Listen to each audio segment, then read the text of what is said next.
It's my pleasure to introduce Maurice Belote and Julie Meyer. Maurice has been in the field of deafblindness for 39 years and has served as the California Deafblind Services Project Coordinator since 1997. He began his work with the project in '92 as an educational specialist. Prior to this, he served for 10 years as a teacher of the deafblind for young adults at the California School for the Blind, where he developed a competitive employment training program and rehabilitated a vacant apartment complex to open an independent living training program for transition age students. He is an active member of the National Deafblind Network and represents California Deafblind Services in National Consortium on Deafblind Initiatives specific to intervener training and early identification and referral. Maurice is involved with the San Francisco State University California Deafblind Services Intervener Training Program. Just last month, Maurice was awarded the Anne Sullivan Macy Medal from Perkins International. This prestigious medal is awarded to individuals or groups from all over the world who have demonstrated outstanding service to the deafblind community. So congratulations, Maurice. A couple of fun facts that Maurice shared with us. He can tell you where to find the best tacos most anywhere along California's north-south highways. And he put himself through college delivering singing telegrams. The pay was terrible, the tips were good, and sometimes they would offer him some extra tips to stop singing. So he doesn't sing much anymore, but he does sing to himself when he walks his dog. So neighbors know him as the singing dog walker. Julie has been involved in the field of special education since 1987, including as a faculty member in the Department of Special Education at San Francisco State University since 1999. She teaches courses in deafblindness, autism spectrum disorder, inclusive education, assessment, and curricular design for learners with extensive support needs. In 2012, Julie joined the California Deafblind Services as an educational specialist. She provides technical assistance and training to families of children with deafblindness. Julie presents at many conferences on a variety of topics related to deafblindness and effective educational practices, and has written or co-authored several articles in the field. Julie is also involved with the San Francisco State University California Deafblind Services Intervener Training Program. A couple fun facts that Julie shared with us. Julie knows a lot of Broadway musical songs and loves singing aloud with her teenage daughter in the car during long commutes in the Bay Area, and even better on family road trips. In all of her travels in the US, Canada, and the UK, and Europe, Julie has never met a Canadian whom she hadn't secretly wished was her new best friend. A few years ago, Maurice realized that people were thinking of deafblindness and autism as being more similar than different, and wrote an article with Julie in 2014 titled, "Why Deafblindness and Autism Can Look So Much Alike." Some of today's presentation will be based on that article, which can be found at the California Deafblind Services newsletter called Resources. A link to the article is on the POTDB website. We are looking forward to Julie and Maurice's talk, and we'll let them get started. Thank you. Great, thank you so much. As Alana said, for a long time, we have been thinking about deafblindness and autism for years and probably decades. In fact, my entire professional career has been spent hearing people say how much the students that I serve look like students who are on the autism spectrum disorder. And so this is absolutely nothing new. It goes back to students who are deafblind due to congenital rubella syndrome. So those are the students that I was teaching at the beginning of my career. It's definitely true of the many students we now serve who are deafblind due to Charge syndrome. In fact, I was thinking about it. When I was in my teacher training program, we had a textbook written by Dr. Helmer Michaelbust, and at that time, he was calling autism psychic deafness, and so he wrote a whole book to help professionals determine whether children were deafblind or had what he was calling at the time psychic deafness. So this is a comment and a question that we've heard for a long time. So Julie and I wrote this article back in 2014 to try to address some of the ways that they can look alike. And the core feature of the article is, and this is what we were thinking at the time, give us something that you say is autistic-like, and we can explain that behavior or whatever it is through the lens of deafblindness.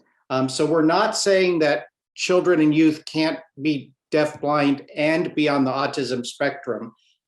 That's another issue. But what we're looking at today is just why do they look so much alike, and in what ways can explain those features through the lens of deafblindness. Okay, so one of my favorite quotes is by Brian White, the musician, and he says, "We never really grow up. We only learn to act that way in public." So think about that quote. So next slide. So there are just a few things I want to point out as we go through our presentation today. And you will hear us talking about age appropriateness and age respectfulness throughout the presentation. And I'm somebody who spent a long time talking about age appropriateness, and I've realized that that age appropriateness is a value judgment based on my own personal values, and it's not really fair to pin that on somebody else. And recently, somebody explained to me that a more respectful way to think about it is to think of age respectfulness. So in the spirit of that quote, we never really grow up, we just learn to act that way in public. Many of us probably do things that may not seem age appropriate to other people, but we choose to do those things perhaps in the privacy of our own home. So it's something that we choose to do.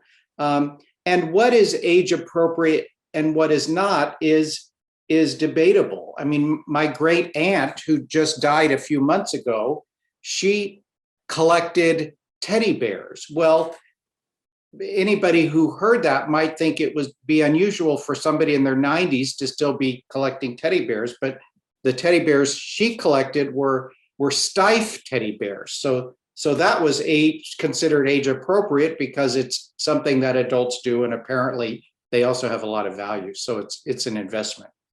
Okay, next slide.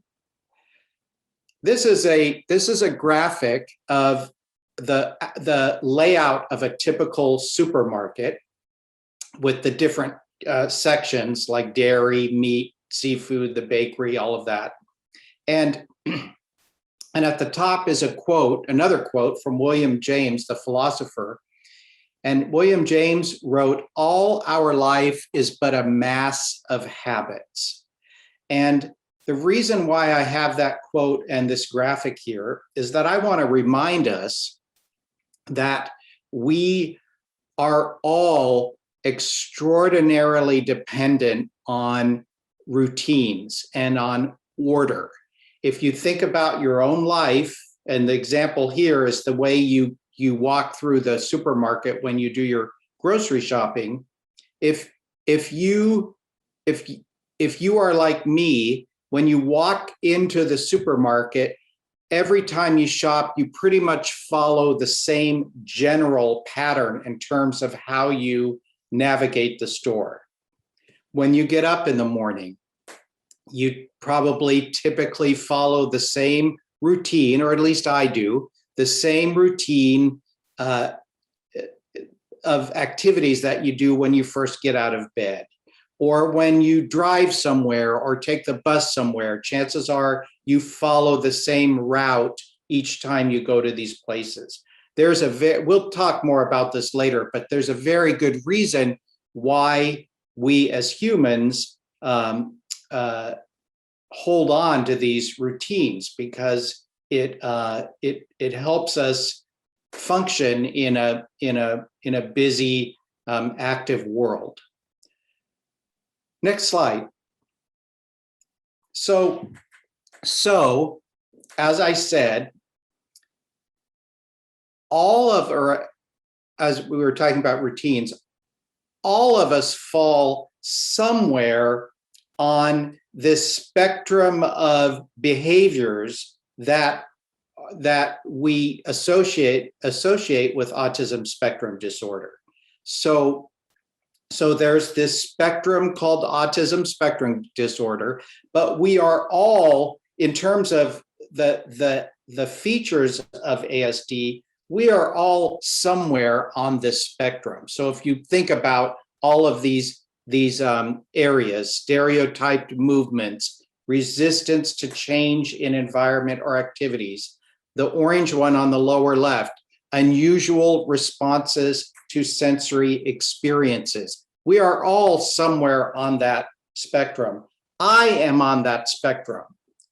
I do not like putting my hands in things like finger painting and shaving cream on the surface of a table. So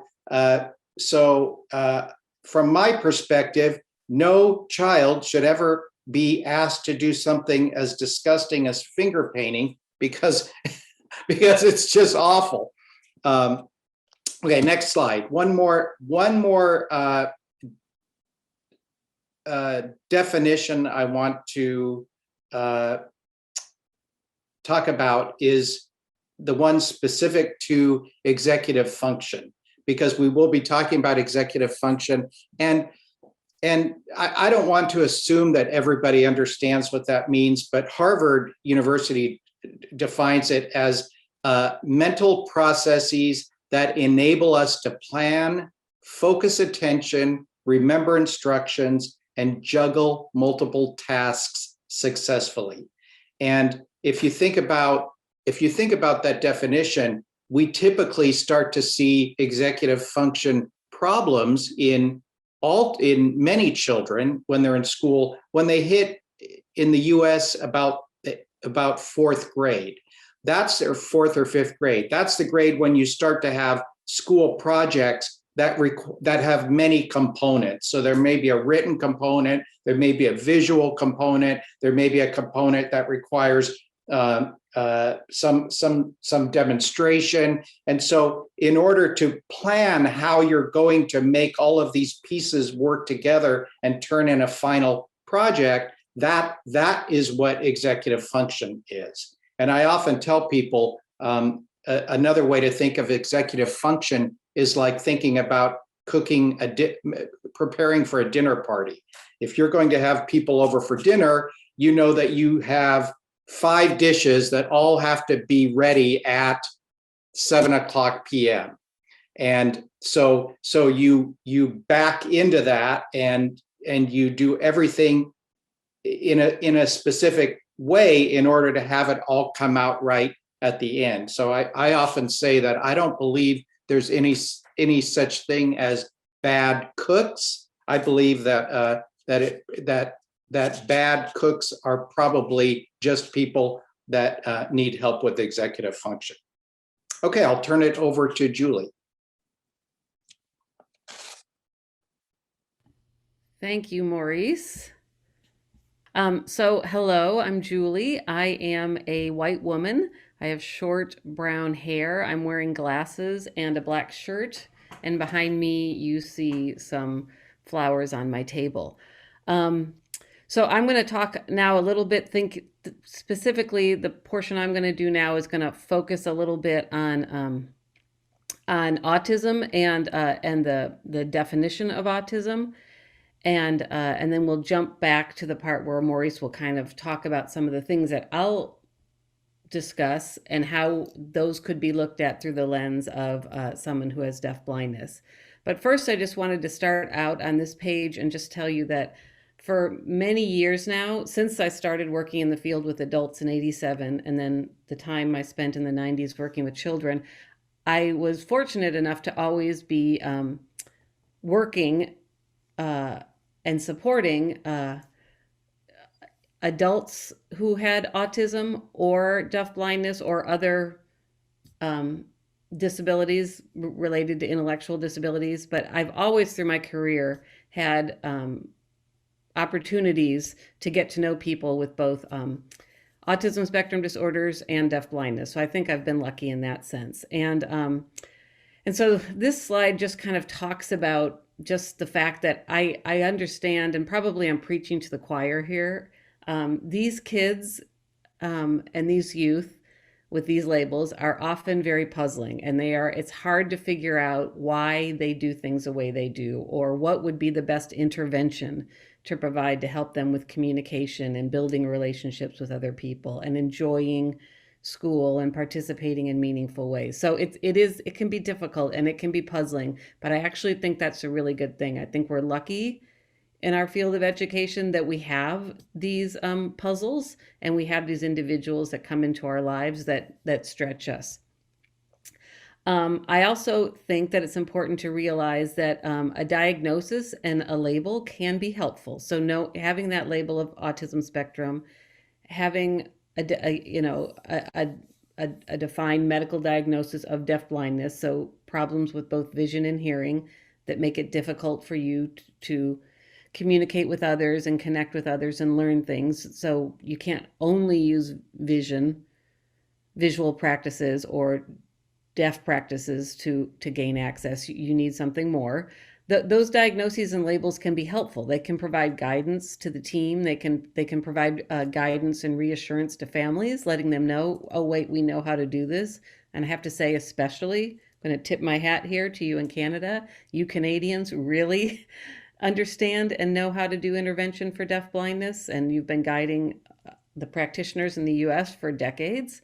But those diagnoses and labels, those should never define a child. Each child you meet is a unique individual, a unique human being. So there's much more to them than that kid who has autism or that kid who's deafblind.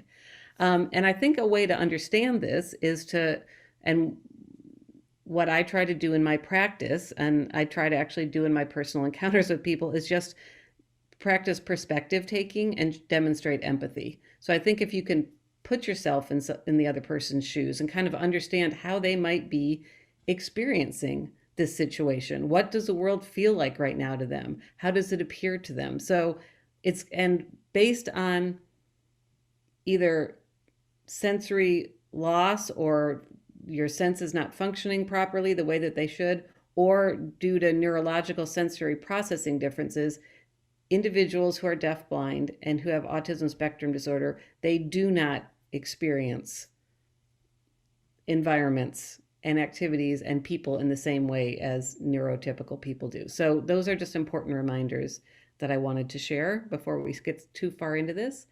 And then the second thing that I always go back to is this quote from Jan van Dijk. And, personally, when I was going through the teaching program, which I also did at San Francisco State, where I now work, I again felt lucky that in the early 90s, it was Jan van Dijk's approach to child-centered assessment and interactions that was being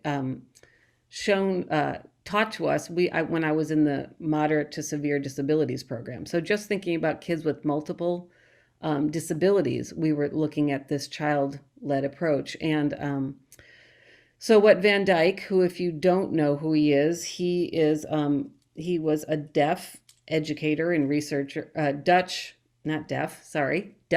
educator and researcher, and in the 1960s started saying radical things like, we should follow the child's lead.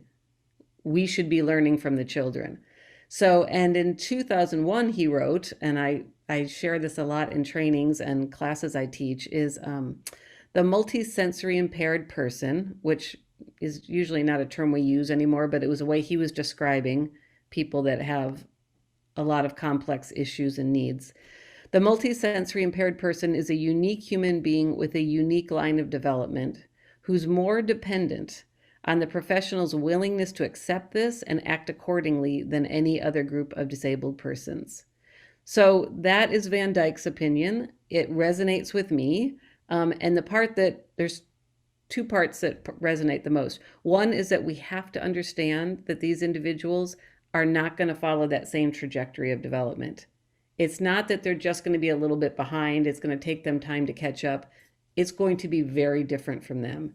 And where their capacities and their skills are demonstrated are going to look different than their typically developing peers or siblings.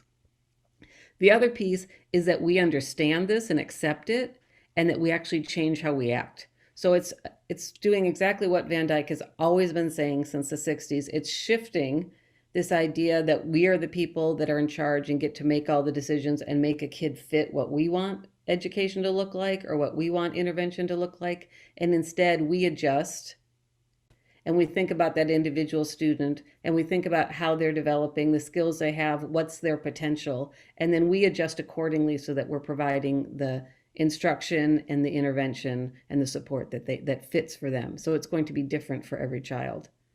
And I think you can apply this also to individuals with autism, actually. Okay, I'm going to advance. So on this page, there's an image of a silhouette of a child's head, and there's just and then you can see like the outline of their brain, and there's 4 puzzle pieces. And there's a lot of definitions of autism spectrum disorder. I like this one because it's pretty simple, and it does identify the areas that are defined characteristics behaviorally in autism. So if you look at the definition that's on the page, it says autism is a complex, lifelong, so that's important. It affects many different parts of how the person functions, and it's also something they live with their whole life. You aren't cured of it. Neurodevelopmental disability. So again, it's brain-based. That's the other thing that's very important to understand. It is how sensory processing and then their reactions to those things. It typically appears during early childhood, and it can impact the person's social skills, communication, relationships, and self-regulation. So those are a lot of these behavioral markers that we often see with children that have a label or a diagnosis of autism. They're also, interestingly enough, things that we often see might look different or atypical in a child who is deafblind, especially if there are additional disabilities there. And autism is defined by a certain set of behaviors, and it's a spectrum condition. So there's a wide range. It can look different in terms of their ability to use spoken language, their ability to regulate, their ability to adjust. So it's a spectrum condition, and it affects people differently and to varying degrees. So again, similar to deafblindness, right? So again, a large spectrum condition, or kind of an umbrella of the ways that it manifests in people, but also the ways that you would want to intervene and provide intervention and supports. Okay, so now we're looking at a slide with a lot of text on it. This specifically is a very text-heavy slide, but why it's important is it comes from the diagnostic, what's the S for? Manual. I can't remember. Anyways, it's the manual that is used to give the medical diagnosis for autism spectrum disorders. So it comes from this diagnostic manual that looks at mental health and mental disorders, which seems weird that it would be in that manual, but it's actually there because it's a brain-based disability. It's a neurological disability. It also, Maurice talked earlier about the psychic deafness. It also, another name for ASD a long time ago, or it was associated with childhood schizophrenia, things like that. So that's kind of how it's made its way into this manual. But it's used around the world in terms of diagnosis, and it gets updated about every decade, and it was last updated in 2014. So it's looking at it from a psychiatric perspective. And the criteria that needs to be met, and so there were really big changes to it in 2014. And we're going to talk about that for a little right now, just because it was suggested by POPDB that this would be helpful for you to kind of understand, in case you don't know how significant some of the changes were. But to get the label, or for a practitioner, and it usually is going to come from a psychiatrist, to give you to say this person has autism, you need to meet certain criteria. And there's two sets, primary and secondary. And the primary all have to do with social communication and social interactions. And you have to meet all of those criteria. So there have to be significant deficits in terms of, and it has to be a functional deficit. It is really impacting your ability to engage in, interactions with other people, do well in school, do well at work. So you occupationally, educationally, you cannot, you're not, you need supports. So, and then secondary criteria, there are 4 things listed, and these are all related to repetitive and repeated behaviors and stereotype movements, things like that. And they've also included speech down here, or language, because language used to actually be up above in the primary criteria. So right now, those are their areas that we're looking at. Maurice is going to explain them more in depth when he looks at it through deafblindness. But now I've got a couple other slides I want to show you that'll look at that more closely. The other thing to realize with this diagnosis is it happens early on in children. So it's oftentimes not recognized right at birth, right? Because there's not a physical indicator or some kind of symptom that shows that this is present. Oftentimes it starts to show up when children begin to, when typically a child would begin to start to babble or show language, or start to take a lot of interest in other people, take a lot of interest in the things other people are doing, joint attention and activities. So that's oftentimes why families discover that a child has autism when they're maybe 2 or 3.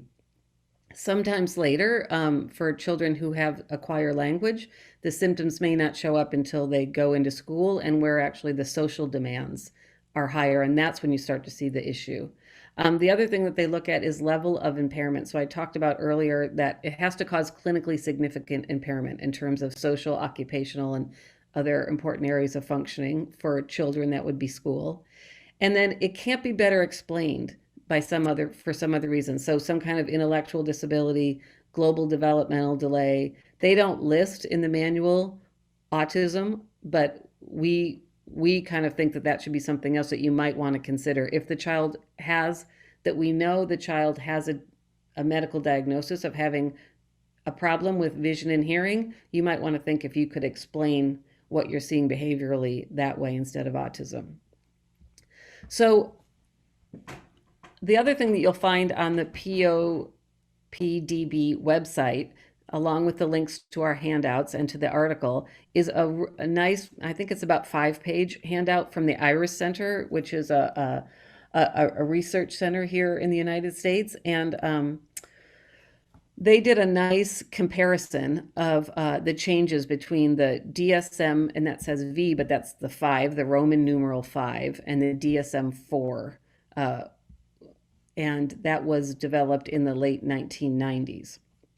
So up until 2014, there were different categories of autism and different names. So you heard the ones you might have heard would have been Asperger's syndrome. You might have heard PDD-NOS, pervasive developmental disorder. So basically it was almost autism. It kind of looked like autism, but we're not really sure. Autistic disorder. Now it's all called autism spectrum disorders. All of those previous categories are now underneath that umbrella of ASD. In 2014, that caused a big stir, especially around people who had a diagnosis of Asperger or their families, because there was also a bit of a hierarchy in terms of what people looked at as functioning. And I think actually a little bit of value base for kids who did not speak, who were very impacted by their autism, who might have engaged in self-injurious behavior, who really had a difficult time in school, really had a difficult time connecting with people, couldn't express some, didn't have strong communication skills. People with Asperger's or people who had language and who actually could learn a lot of social skills and figure out ways to kind of be in the general ed programs in school, be in jobs and things like that, didn't kind of like that association with being autistic. So there was a bit of an outcry. I personally feel like you don't hear as much about it now. And I think it's because people have kind of embraced this whole idea of this range in autism. And then actually there's a lot of pride in autism right now. So the other thing is there used to be 3 categories, and one specific category that got changed was the language and communication development. So there used to be behavioral markers about if you had speech, if you used repetitive speech, things like that. That all now is underneath the social communication and social interaction. And then the repetitive and restricted behaviors stayed the same. The other thing that's interesting is they added this whole area of children that demonstrate behaviors that show hyper or hyposensitivity to the environment. So kids who are really, really reactive to the sensory input. So that is, and I think that's a good thing that that's been included, because that had not been considered before. They were very much looking at the observable behavior that they saw, and not kind of thinking about the internal kind of sensory regulation of the person. And then the other changes were, so the behavioral requirements now, I told you earlier, you have to meet 3 in the area of social communication and interaction and 2 in the repetitive and restricted behaviors. Formerly, there were the 3 sections: the social, the language, and then the restricted patterns of behavior. And you had to meet certain criteria within each area. And where this was problematic was there was a lot of subjectivity to people getting the label of autism. So they feel like now, by having it, they've kind of made it a little cleaner with the 3 in the top, that that they think they're doing a better job really ensuring that the diagnosis is true. And as I said earlier, functioning before used to be determined by the label you had. So people with Asperger's, they were thought of as high functioning, and then people who had autism were low functioning. So I don't like that language anyway. So for me, it's a much better thing that they do now. They have an assessment scale that they apply to how the symptom is demonstrated, but also what level of support the person will need. So will they need some support, moderate support, or maximum support? So that now is how they determine the levels for each of these, is the level of support this person's going to need for daily function. So that would be in home, at school, in work. And then finally, before it needed to be present before 3 years of age. And now they realize that some of these may not show up until the social demands exceed their capacities, which often happens when children start preschool and kindergarten, which is after 3. So that's a lot. Go back and read the article if you want to know more, but those are the key differences. This slide, I just wanted to talk a little bit about sensory processing, because I think that's a key difference in deafblindness and ASD, is the fact that how individuals with ASD process information. It's not just because they're not accessing the information properly, because it's either not available if you're completely blind or deaf, or it's compromised if you have low vision, or if you're hard of hearing or have limited hearing and things like that, or any kind of neurological vision or hearing problem, such as CVI or central auditory processing. But the key thing that's the same with both is that our sensory systems are designed to get information to our brain. So this takes us back to what Maurice was saying about executive functioning. All those things, to be able to do that dinner party, it's of course your hands that are doing it, and your eyes may be watching what you're on your things on your shopping list, or what you're chopping, and you may be listening to things, but it's your brain that's making all those things happen. So information has to get to the brain. So information can only get to the brain through your senses.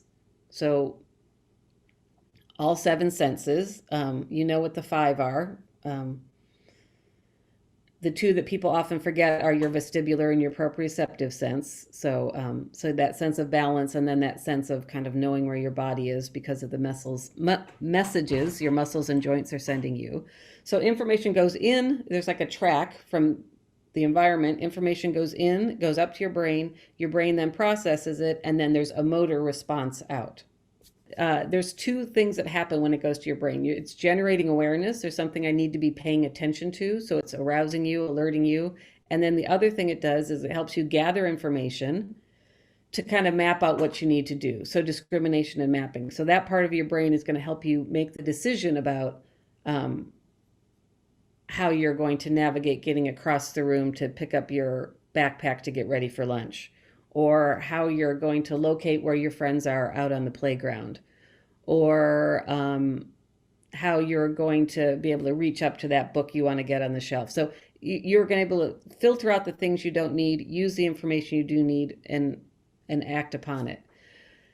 So typically, and most of us, that they complement each other really well. We know the things we can filter out and not pay attention to, because really think about it. There's sensory information coming in through all of our senses all the time. But what you're probably using right now is just your visual sense to be looking at the screen, and your auditory sense to be thinking or to be listening to what we're saying. But with individuals with ASD, often that arousal input overpowers that discriminating input. They get so focused on the alerting and the arousal of the sensory information coming in, and oftentimes can't decide what piece to pay attention to. So what they often do is a motoric response that looks unusual or unexpected to us, but many times it's them trying to manage that distorted information that they're getting. And there's an image here on the screen of, it's a cartoon, and there's three children. They're in the back seat of a car. This might look familiar to some of you. You might have been in this situation, either in the back seat or the front seat. But there's a baby crying in a car seat, and then two children fighting, one with trying to strangle their sibling, it looks like. And someone from the front seat, I'm going to say, because I've got a quote up here that says, "Quiet back there, I'm trying to watch the road." So I've certainly been in this situation both ways. I had three siblings, and we did a lot of car rides, and I heard that a lot. And I've also had to say that to my own children, or you heard earlier that my daughter and I like to listen to musicals, and certain times if things are getting if I have to find a certain exit, or the traffic changes, or the weather's bad, I might have to actually say, I need you to turn that sound off. And I'm saying that so I can look, so I can see. So I'm using my executive functioning there to tell myself, like, I can't, as I normally would, filter out the things I don't want to know right now. So I'm going to change that. I'm going to change the environment so I can do the thing that I want to do. That can be really, really difficult for individuals who are on the autism spectrum disorder. And now we're back to that same image you saw of the key diagnostic features. And Maurice is going to take over from here. Hey, thanks, Julie. So I'll just point out a few of the diagnostic features of autism spectrum and how they can be explained through the lens of deafblindness. So the next slide, Julie. So one of the features is resistance to environmental change. And there's an image here of shoes for young children all lined up very neatly in their pairs, different colored shoes.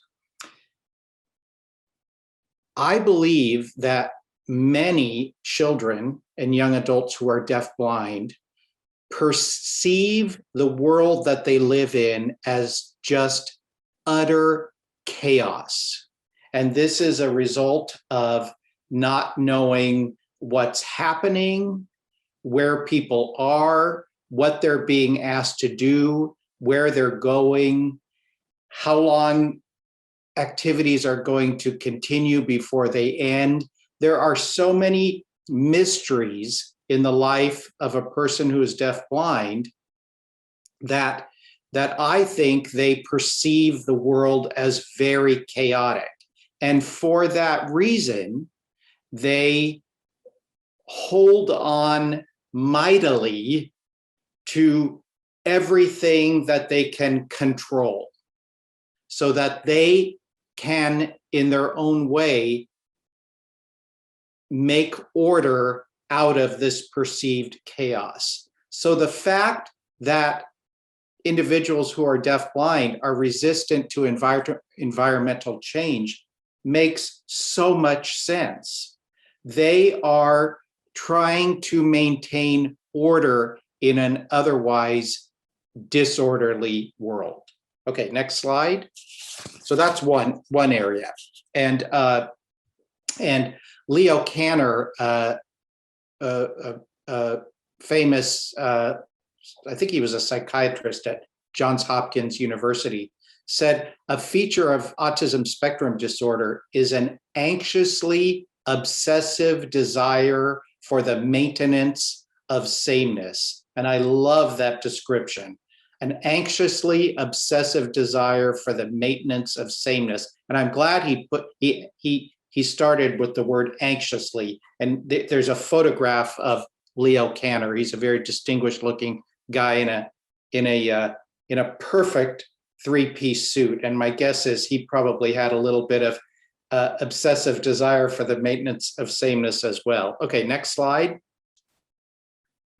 So another feature, restricted areas of interest. So that's something that and Julie is an expert in autism spectrum disorder. I'm not. I mean, I know deafblindness, but restricted areas of interest is a feature of autism spectrum, but it's also a feature of deafblindness. But the reason it's a feature in deafblindness primarily is that children have just a basic lack of experiences because of their vision and hearing loss. So they either may have a lack of experiences, or more specifically, a lack of satisfactory experiences. So I've known many children and young adults who are deafblind who have obsessive interest in one, two, or three things. So the images here are all images of things related to water. So I've known a number of deafblind children who had an obsessive and restricted interest in anything related to water. So I've got a children's pool with a lovely rainbow unicorn toy, floaty toy. I've got a hose, I've got a fire hydrant, and I've got a faucet running water over the edge of the sink, every parent's nightmare. Okay, next slide. Another feature is delay in social interactions. And so, as Julie so well described, autism spectrum as a problem with processing information. For children who are deafblind, they may experience delays in social interactions simply because of their vision and hearing, and the fact that they often are not able to access incidental learning in the same way that sighted and hearing children do. If we have typically developed vision and hearing, so much of what we know about social interactions, we didn't learn directly from by somebody teaching us. We just learned it by observing the world and how the world works from the moment we're born. And so we observe how things work, and we also get feedback visually and auditorily, feedback when we do things. So we act in a certain way, and we get feedback from other people that helps guide our actions that going forward. So both populations may have delays in social interactions, but for very different reasons. Now, next slide, Julie. This is a photograph of a traffic sign that says "changes ahead" and an arrow pointing to the right. And the feature here is resistance to change in daily routines. And And it's very similar to resistance to change in the environment. Children who are deafblind are depending on routines in order to maintain, at the most basic level, I believe, their sanity. They have to have the comfort and security of routines in order to function. And so it may be perceived as too risky to make a change that could have a really perceived unpleasant response. And I think of it sort of, in the US, we used to have this game show called Let's Make a Deal, where you would go there and they would call you down from the audience and they would offer you deals. And sometimes they worked out and sometimes they didn't. And then at the end of the show, they'd call one person down who already had won something really great. And they say, okay, now you have the chance to go for what's behind curtain number 1, which could be something even better than what you have now, or curtain number 2, which could be something worse. So you would be exchanging your beautiful new washer and dryer for either something really great, like a speedboat, but if you choose the wrong curtain, you might get something like a donkey. And I perceive that's sort of how children who are deafblind perceive life, is when they've got some security and comfort in routines. When they're offered opportunities to break out of those routines, are they going to get the speedboat or are they going to get the donkey? Okay, back to you, Julie. So, the next few slides I'm going to pass through fairly quickly, but I just want you to understand, or we want you to understand, that, as Maury said earlier, this has been talked about for a long time. They were talking about this with kids that had rubella syndrome, that there were many behaviors that you saw in those children that looked autistic.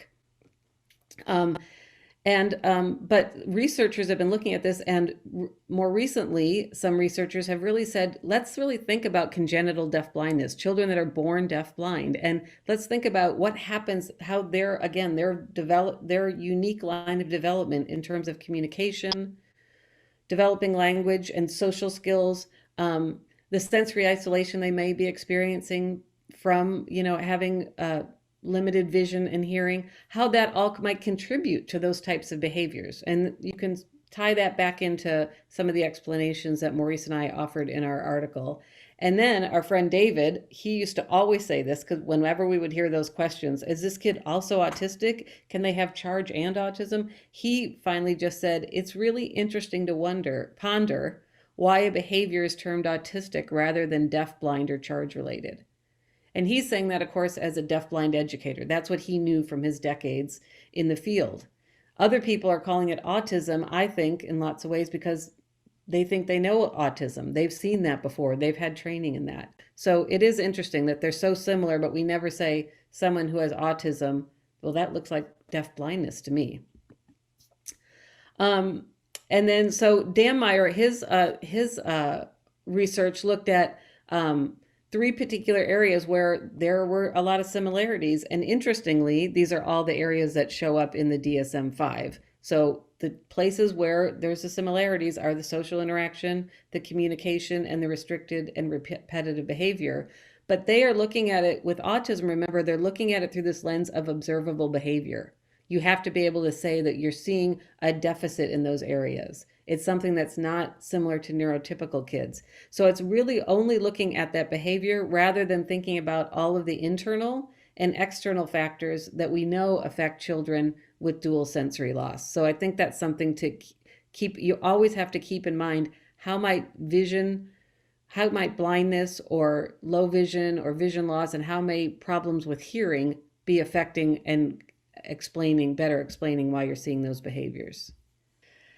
And then there also has been some looking at charge syndrome. And as I said earlier, there's a lot of people that think a lot of these autistic behaviors are things that you see in charge syndrome too. So Tim Hartshorn and colleagues looked at this. And what's interesting about their finding is that they found actually in terms of language and social engagement, people with charge syndrome actually functionally have better language and communication skills and social engagement than someone with ASD. Um, in terms of the sensory related movements, the rocking, whirling, flapping, those types of things that I just talked about with that little girl, people with charge syndrome tend to engage in those more than other people with deafblindness. So that is something that might be specific to that syndrome and might look different than other people with congenital deafblindness.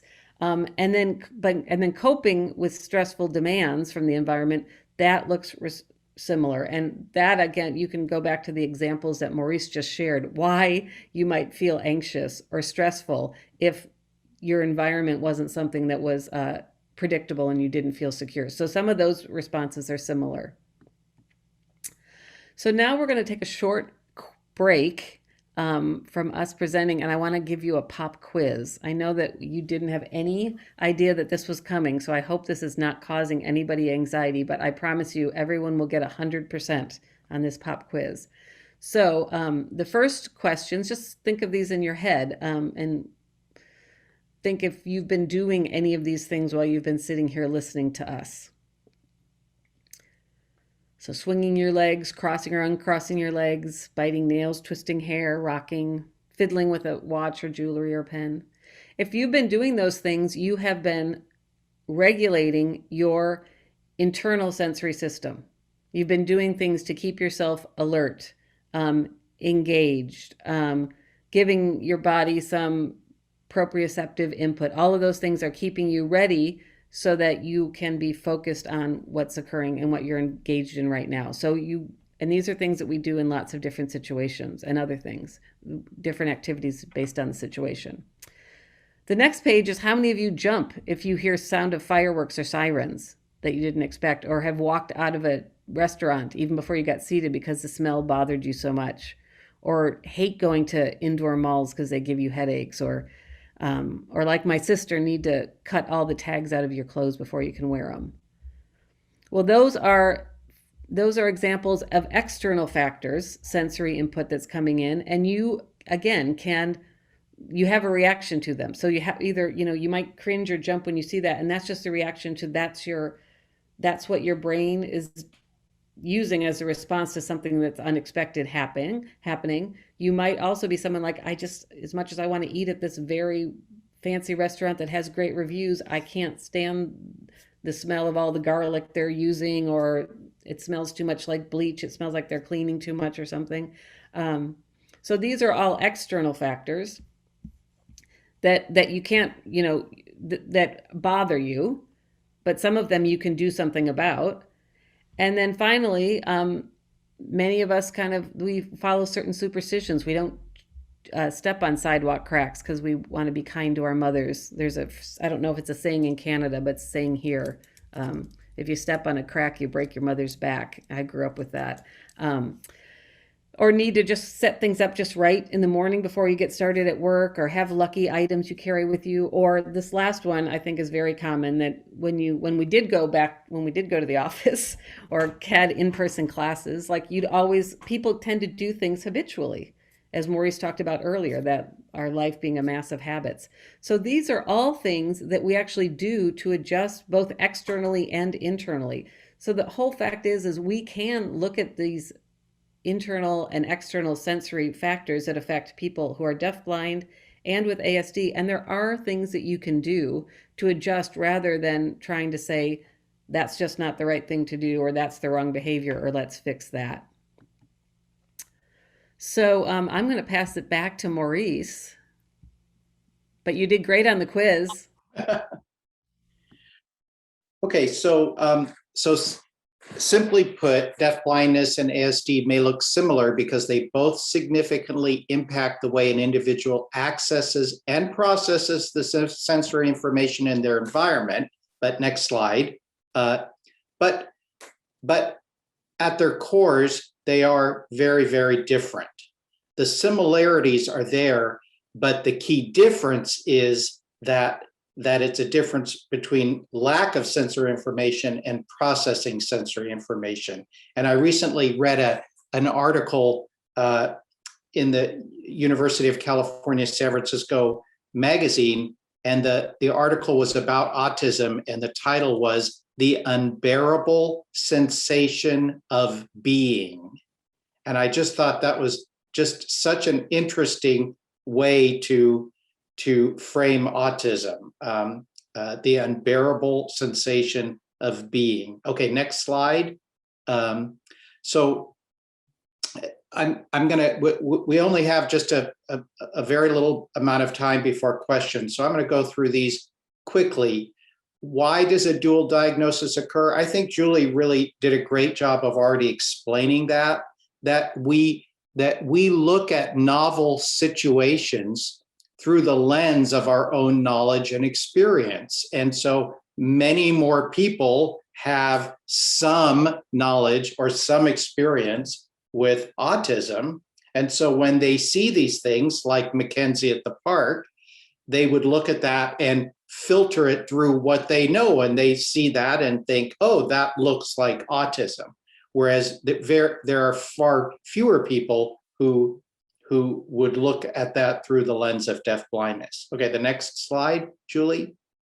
So for children and young adults who have the dual diagnosis, there are potential benefits, and I'm just going to focus on that top one on this slide: structured educational environments that include predictable routines and transitions. And so those are features that you would typically see in an ASD program that surely benefit almost all students who are deafblind equally. So there are potential benefits, but next slide.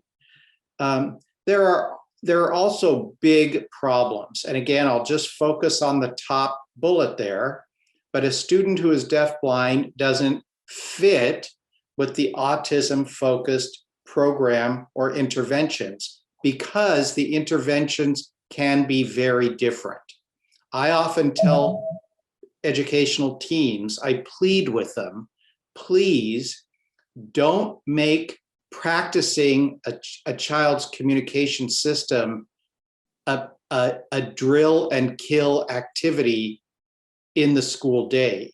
Communication should happen naturally at natural places and at natural times and for natural reasons, and not as an artificial put two Mayor Johnson symbols in front of a child and say, hand me the stove, now hand me the dog, and those, what we call drill and kill activities that take the joy out of communication. Communication should be joyful, and being able to communicate effectively should be joyful. It should never be drudgery.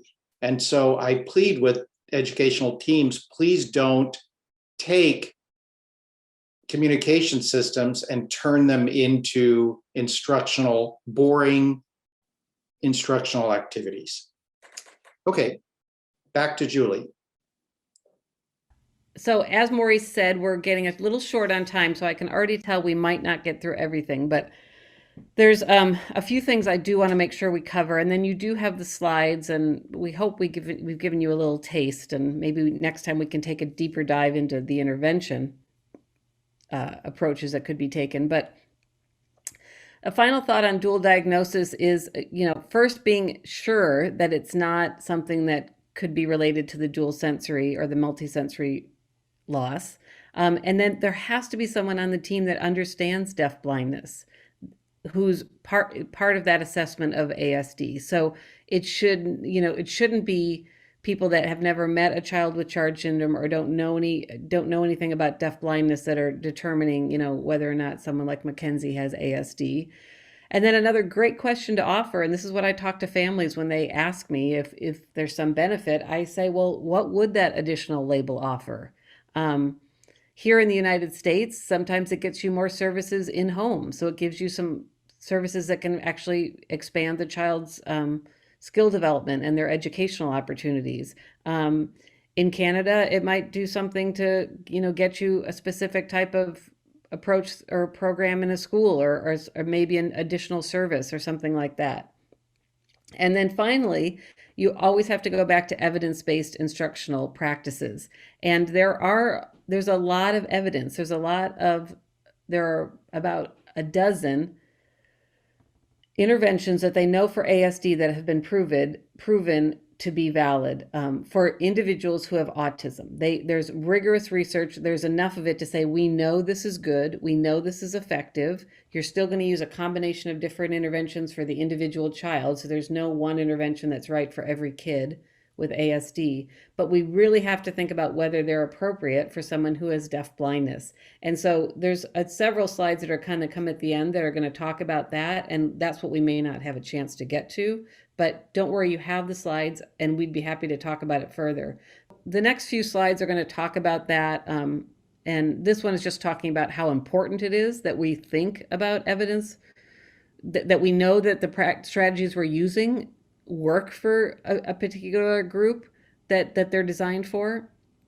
There's some photos, picture icons here of an ASD report. These are all in our references at the end.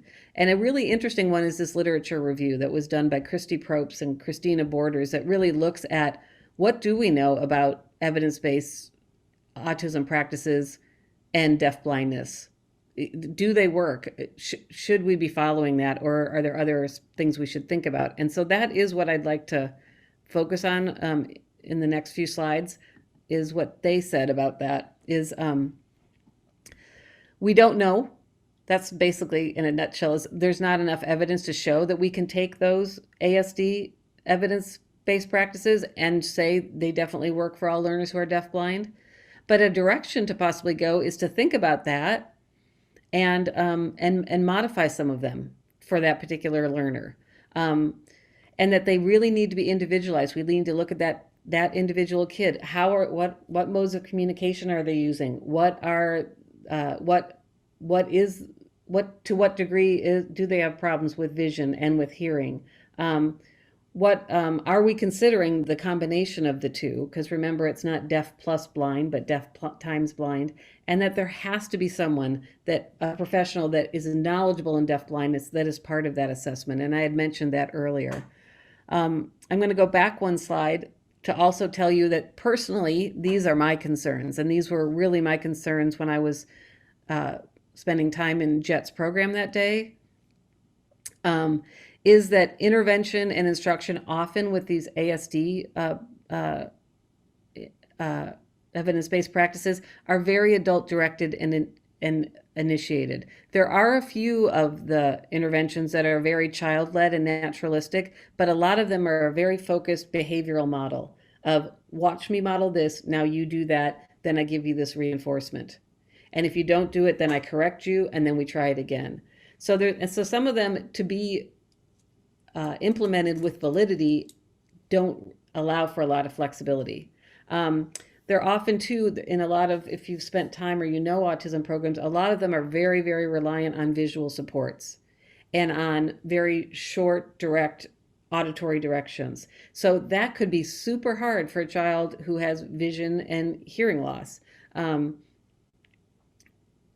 In terms of how they're communicating and their social skill delays, and if we're not thinking about the fact that they're, as Maurice shared earlier, why you might see that delay in social skills, because we're just not incidentally gathering that information from a very young age. And then thinking about visual and auditory cues and supports. Again, it's very heavy, very adult-directed, and very heavy on waiting for the visual cues and the auditory cues. Those types of supports might not work for a child who's deafblind.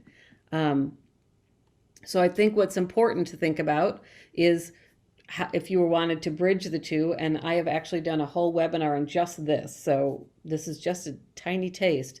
What you want to think about is that individual child first, of course, and then find interventions that fit their learning profile, where their skills are now and what their support needs are, and what are their sensory channels or preferences. child-led, of course, because we know that's central to our field of deafblindness, and natural context, learning skills in the places where you use those skills. Um, and then finally, the final item that's on this slide, I think is so important. I think families need to have accurate and complete information about autism and also about the interventions. Because I think, practitioners, we get training in ASD, or we've read things about it, or um, we go to conferences and learn about these interventions, but families don't always know. So they really have to understand, if you're going to select this program or give this label, you have to understand because families only are going to want to do things that are going to be helping their kid and supporting their kids to live a good life now and in the future. So you have to make sure that the information you're providing them is helpful in that way.